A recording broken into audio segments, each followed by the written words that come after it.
I'm Chirino, a Creekview Senior, and I'm going to Yale University in the fall.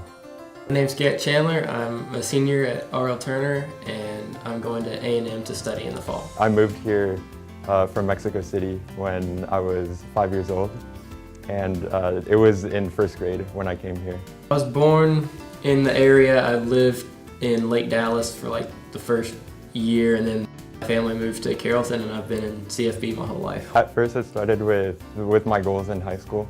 So I knew that I wanted to work hard and put a lot of effort. And so the first few years, freshman and sophomore, I worked hard.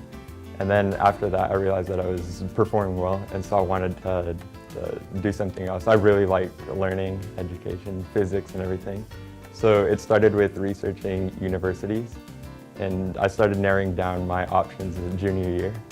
And so I would just go on Google after school or just read and see kind of which universities fit my needs and what I wanted. I decided I know I want to stick around baseball because that's what I've known my whole life. And so I decided I wanted to be a coach and be a teacher so I could impact kids that way. And once I made that decision, a lot of my family's gone to A&M, and just I've always been around it, and I've got a lot of friends there, and it's just a great school with all the traditions and stuff. I decided that's where I wanted to go. Kept looking at scholarship programs, and then I think it was end of junior year, I was reading an article about a student in Houston who got a full ride to a lot of schools. And so I read about that program. It's called QuestBridge. And so I went on that website, visited it, and then I learned that it gave you the opportunity to apply to basically all of those schools that I'd researched and that I wanted to attend. Elementary school, I want to say first grade year, had Miss Winton, and she was great. I was always I was ahead of the class a little bit, and so I would get bored with some of the assignments and stuff where I'd finish early, and she would just let me roam and do whatever, and I could really kind of figure out stuff that I wanted to do.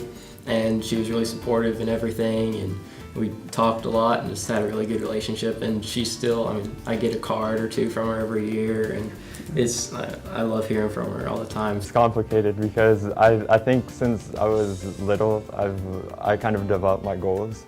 Like, for example, ever since I was in Mexico, my first favorite books was one with 500 science experiments. And so I remember I spent countless afternoons just doing those experiments. My mom, she was a teacher before I was born, and my sister.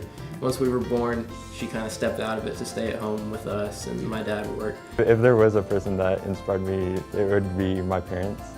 Because when we moved from Mexico City to Dallas, my dad's a dentist and he studied there. From her, I kind of got the teaching, and she always wants to help people and be a part of that, and I kind of got that too. I just really enjoy helping people and making an impact on people's lives, and so I figured teaching was a really good way to be able to work with kids and do that, and then I could also be a coach. Yeah, like I said, it's science, everything, just exploring the world around me. I want to learn more, just push boundaries. All that has interested me since I was a kid. I say you need to figure out what you want to do. They're pushing you to really lock yourself in pretty early, and I didn't do that. Could it be helpful to do that? Sure, if you really need to plan it that way. But if you need to take your time and figure out what you're really passionate about and what you really want to do, that's okay too. You don't have to figure it out right away. So the advice I would give them is to set your mind on something and work hard towards it. So you might face obstacles, or you might be discouraged, you might get a low grade on something, but you just need to keep working hard and develop that passion. Whatever it may be. It may be related to science, or it may be in the arts, or whatever it is, just pursue that. Just hard worker. In high school, I haven't always been the top student in the class in terms of IQ or whatever, but I've always worked as hard as anybody else, and that's been what's really kept me up there. And that's the same thing in baseball. I'm a good player, but I'm not great, and working hard and just keeping everything up there, that's what's allowed me to be successful. So I think the most important thing is personality. So I want to be remembered as someone I was a friend. If they wanted to come to me with anything, any problems, I would help them. So I want to be that person. I don't want to be someone else that's just like, oh, he went to Yale and he's like in a difference, like a family. So a good friend.